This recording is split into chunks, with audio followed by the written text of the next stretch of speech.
Hi, village സ്പേസിലേക്ക് എല്ലാവർക്കും സ്വാഗതം. എല്ലാവർക്കും സുഖമല്ലേ? ഇന്നത്തെ നമ്മുടെ ഐറ്റം എന്നാണെന്നറിയോ? രാവിലെ ബ്രേക്ക്ഫാസ്റ്റിനൊക്കെ പറ്റിയ ഒരു അടിപൊളി ഒരു കറിയായിരുന്നു ചെയ്യുന്നത്. മുട്ടക്കുറുമ എങ്ങനെയുണ്ട്? നല്ല ടേസ്റ്റ് ഉണ്ട് അതിന്. ഇപ്പോൾ അറിയാൻ പറ്റാത്തവർ നോക്കിക്കൊണ്ട് എങ്ങനെയാണ് ചെയ്യുന്നതെന്ന്. പിന്നെ വേറെ കാര്യമുണ്ട്, നമ്മുടെയായിട്ടുള്ള രീതിയിലാണ് ചെയ്യുന്നത്. ഇപ്പോൾ സമയം കളയാതെ അടിപൊളിയായിട്ട് ആ മുട്ടക്കുറുമ എങ്ങനെ ചെയ്യുന്നത് നോക്കാം. ഒരു 5 കോഴിമുട്ട പുഴുങ്ങി അതിൻ്റെ തോടെല്ലാം പൊളിച്ച് റെഡിയാക്കി വെച്ചിരിക്കുന്നതാണ്. ഇവിടെ ഇരിക്കട്ടെ. ആദ്യമേ തന്നെ ഈ അടുപ്പൊന്ന് കത്തിക്കാം. അടുപ്പൊക്കെ കത്തിച്ചതിന് ശേഷം ഇതേപോലെ ഒരു കടായിയോ ചീനച്ചട്ടിയോ നമുക്കിഷ്ടമുള്ള പാത്രം അങ്ങോട്ട് വെക്കാം. ആ കടായി ഒന്ന് ചൂടായതിന് ശേഷം ഒരല്പം വെളിച്ചെണ്ണ അങ്ങോട്ട് ഒഴിച്ച് കൊടുക്കുക. എണ്ണ ഒന്ന് ചൂടായതിന് ശേഷം ഇതേപോലെ ഒരു 10-12 വെളുത്തുള്ളി, ഇത് ചെറിയ വെളുത്തുള്ളിയാണ്, വലുതാണെങ്കിൽ ഒരു 3-4 എണ്ണം എടുത്താൽ മതി. ഇതേപോലെ ഒരു കഷ്ണം ഇഞ്ചി അരിഞ്ഞ് വെച്ചിരിക്കുന്നത് അതൊന്ന് ഇട്ട് കൊടുക്കുക. ഒന്ന് ഇളക്കി കൊടുക്കുക. നന്നായിട്ടൊന്ന് ഇളക്കി ഇഞ്ചി വെളുത്തുള്ളി ഒന്ന് മൂപ്പിച്ചെടുക്കണം. അപ്പോൾ ഇഞ്ചി വെളുത്തുള്ളിയൊക്കെ ഒന്ന് ചുമന്ന് വരുന്നുണ്ട്. ഇതേപോലത്തെ ഒക്കെ കറിക്കെന്ന് പറയുന്നത് ഇഞ്ചി വെളുത്തുള്ളിയൊക്കെ വേണം കേട്ടോ. ഇനി നമുക്കൊരു 3 സവോള, വലിയൊരു 3 സവോളയാണ് എടുത്തിരിക്കുന്നത്. ചെറുതാണെങ്കിൽ ഒരു 4-5, നമ്മുടെ ഗ്രേവിക്ക് അനുസരിച്ച് സവോള ചേർക്കണം. ഇതേപോലെ പൊടിയായിട്ട് അരിഞ്ഞ് വെച്ചിരിക്കുന്നത് അതങ്ങോട്ട് ഇട്ട് കൊടുക്കുക. കൂട്ടത്തിൽ ഒരു 4-5 പച്ചമുളക് അതുകൂടെ അങ്ങോട്ട് ഇട്ട് കൊടുക്കുക. ഒരല്പം ഗ്രേവിയോട് കൂടി വേണം, അതുകൊണ്ടാണ് നമുക്ക് സവോള എത്ര വേണ്ടി വരുന്നത്. ഇനി ഇതൊന്ന് വഴറ്റിയെടുക്കാം. 5 കോഴിമുട്ടയുണ്ട്, നമുക്കതനുസരിച്ചുള്ള സവോളയാണ് ചേർത്തിരിക്കുന്നത്. ഇപ്പോൾ പച്ചമുളക് ഞാനൊരു 5 എണ്ണമാണ് ചേർത്തിരിക്കുന്നത്. ഇപ്പോൾ എരിവ് ഇച്ചിരി കുറച്ച് ഉണ്ടെങ്കിൽ ഒരു 2-3 എണ്ണം ചേർത്താൽ മതി. അപ്പോൾ ഇതെല്ലാം നല്ലപോലെ ഇളക്കി നല്ലപോലെ സവോള ഒന്ന് വഴറ്റിയെടുക്കണം. സവോള ഇതുപോലെ വഴറ്റുമ്പോഴത്തേക്കും അതിൻ്റെ അകത്തോട്ട് നമുക്കൊരു അല്പം ഉപ്പുപൊടിയും കൂടി ഇട്ട് കൊടുക്കാം. അപ്പോൾ പെട്ടെന്ന് തന്നെ സവോള ഒന്ന് നല്ലപോലെ വാടി കിട്ടും. ഉപ്പുപൊടിയും കൂടി ഇട്ടതിന് ശേഷം ഒന്ന് ഇളക്കി നന്നായിട്ടൊന്ന് ഇളക്കി കൊടുക്കുക. സവോളയൊക്കെ ഇത് നന്നായിട്ട് വാടി വരുന്നുണ്ട്. സവോളയുടെ ആ കളറൊക്കെ ഒന്ന് മാറി വരുന്നുണ്ട്. ഈ സമയത്ത് തന്നെ നമുക്ക് തക്കാളിയും കൂടി ഇട്ട് കൊടുക്കാം. മീഡിയം രീതിയിൽ ഒരു 2 തക്കാളി ചെറുതായിട്ട് അരിഞ്ഞ് വെച്ചിരിക്കുന്ന ആ തക്കാളിയും കൂടെ ഇതിൻ്റെ അകത്ത് ഇട്ട് കൊടുക്കും. നല്ല പഴുത്ത് നോക്കി കടന്ന് അങ്ങോട്ട് എടുക്കുക. ആ തക്കാളി ഇട്ടതിന് ശേഷം എല്ലാം കൂടെ കൂട്ടി ഒന്ന് ഇളക്കി കൊടുക്കും. ഒന്ന് ഇളക്കി കൊടുത്തതിന് ശേഷം ഞാനൊന്ന് അടച്ച് വെക്കുകയാണ്.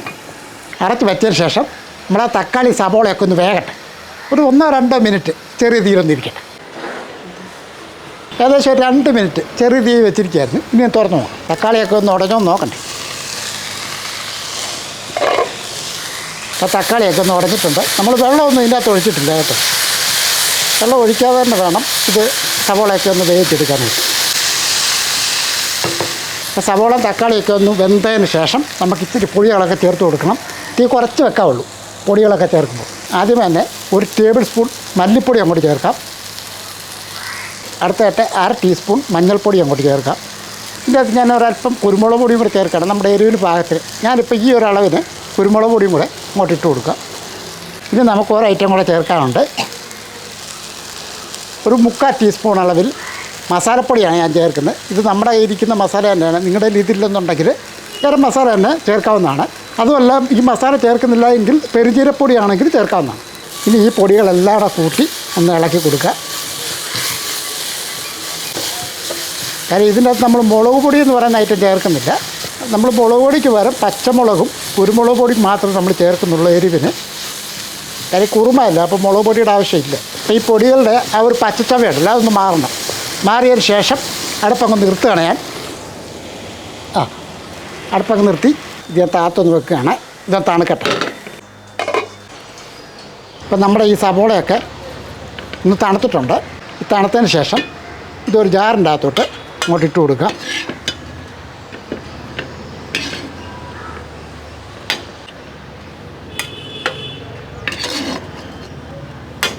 അപ്പോൾ ഇത് ജാറിൻ്റെ അകത്താക്കിയതിന് ശേഷം ഒരു 15 അണ്ടിപ്പരിപ്പും കൂടെ ഇതിൻ്റെ അകത്തോട്ട് ഇട്ട് കൊടുക്കുക. ഒരു പിടി മല്ലിയിലയും കൂടെ അങ്ങോട്ട് ഇട്ട് കൊടുക്കുക. ഇത് നല്ല പേസ്റ്റാക്കി അരച്ചെടുക്കണം. ഒരല്പം വെള്ളം കൂടെ ഒഴിച്ച് വേണം നല്ലപോലെ ഒന്ന് അരച്ചെടുപ്പ് വരെ. അപ്പോൾ നമ്മുടെ കുറുമക്കുള്ള ഗ്രേവിയൊക്കെ റെഡി ആയിട്ടുണ്ട്. ഇങ്ങനെ അരയ്ക്കുമ്പോഴത്തേക്ക് ഗ്രേവി നല്ല ടേസ്റ്റും കിട്ടും, ഇച്ചിരി കുറുകിയൊക്കെ ഇരിക്കുകയും ചെയ്യും. അതുകൊണ്ട് ഈ ഒരു പരുവത്തിലാണ് നമ്മൾ അരച്ച് വെച്ചിരിക്കുന്നത്.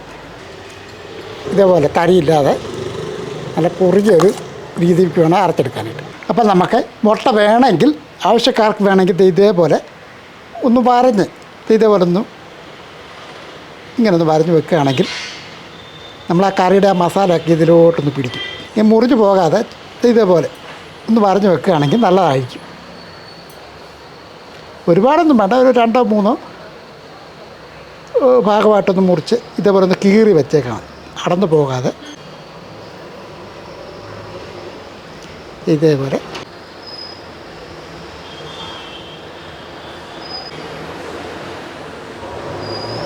മുട്ടയെല്ലാം ഒന്ന് വരഞ്ഞ് വെച്ചിട്ടുണ്ട്. ഇനി നമുക്ക് കറി റെഡിയാക്കാം. അടുപ്പ് ഒന്നുകൂടെ കത്തിക്കും. ചൂടായതിന് ശേഷം ഒരല്പം വെളിച്ചെണ്ണ ഇവിടെ ഞാൻ ഒഴിച്ചു കൊടുക്കുകയാണ്. ഇതേപോലെ 1 ടേബിൾ സ്പൂൺ വെളിച്ചെണ്ണ ഇവിടെ ഒഴിച്ചു കൊടുക്കുകയാണ്. ആ വെളിച്ചെണ്ണ ചൂടായതിന് ശേഷം ഒരല്പം കടുകൊന്ന് ഇട്ട് കൊടുക്കുക.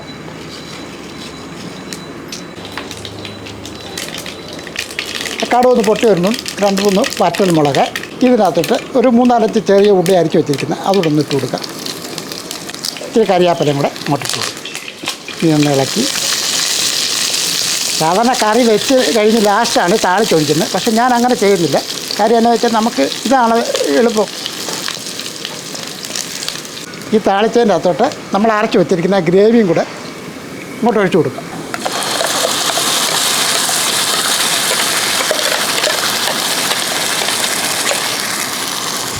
ഒരല്പം ചൂടുവെള്ളമാണ്. കറി ആ ജാറിൻ്റെ അകത്തുള്ള അരപ്പൂടെ നമുക്ക് എടുക്കാനായിട്ടാണ്.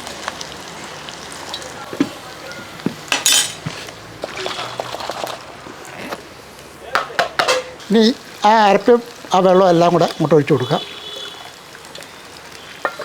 ഇനിയും നമുക്കൊന്ന് ഇളക്കി കൊടുക്കാം. ഇനി നമ്മുടെ ഈ ഗ്രേവി ഒന്ന് തിളയ്ക്കണം. അപ്പോൾ ഇതേപോലെ ചെറുതായിട്ടൊന്ന് തിള വരുമ്പോഴത്തേക്കും ഈ മുട്ട അങ്ങോട്ട് റെഡിയാക്കിയിടാം. ഇവിടെ ഇറക്കി അങ്ങോട്ടിടാം. ഈ വരഞ്ഞൊക്കെ വെച്ചിരിക്കുന്നതുകൊണ്ട് ഇതിൻ്റെ അകത്തോട്ട് ആ മസാലയൊക്കെ കയറിക്കും. ഇനി ഇതിൻ്റെ അകത്ത് കിടന്ന് ഇതേപോലെ ഒന്ന് ഇളക്കി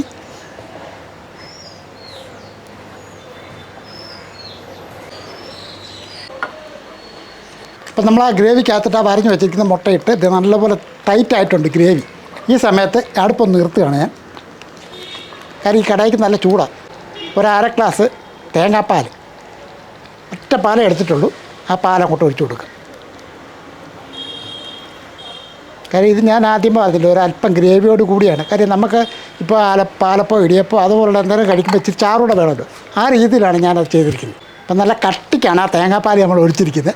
ഇനി ഇതൊന്ന് ഇളക്കി കൊടുക്കുക.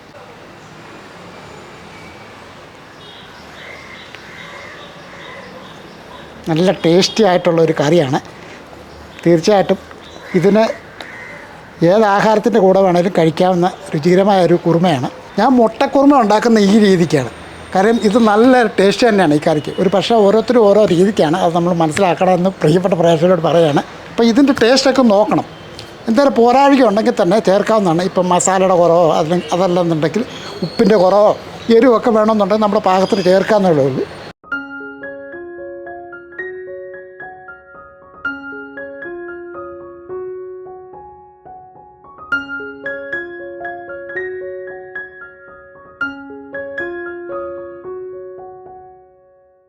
ഇപ്പോൾ രാവിലത്തെ ബ്രേക്ക്ഫാസ്റ്റിന് ഇപ്പോൾ കറി വെക്കണത് എന്താണെന്നൊക്കെ ആലോചിച്ചുകൊണ്ടിരിക്കും. ഒരേ രീതിയിലുള്ള കറി വെക്കുമ്പോൾ ഒരു മടുപ്പുണ്ടാകും. ഈ രീതിക്കൊക്കെ ആണെങ്കിൽ തീർച്ചയായിട്ടും എല്ലാവർക്കും ഇഷ്ടപ്പെടും. രാവിലത്തെ ബ്രേക്ക്ഫാസ്റ്റിന് ഇപ്പോൾ രാവിലെ അപ്പമാണോ പാലപ്പോ ഇടിയപ്പോ എന്ത് ആഹാരത്തിൻ്റെ കൂടെ ഈ കുറുമ ഓക്കെയാണ്. ചെയ്തു നോക്കുക. ഇനി ഒരു കാര്യം കൂടെ, നമ്മുടെ ചാനൽ സബ്സ്ക്രൈബ് ചെയ്യാനുണ്ടെങ്കിൽ സബ്സ്ക്രൈബ് ചെയ്തേക്കുക. ലൈക്ക് ചെയ്യാനും ഷെയർ ചെയ്യാനും മറക്കല്ലേ. വേറൊരു വീഡിയോ ആയിട്ട് പെട്ടെന്ന് വരാം. ബായ്.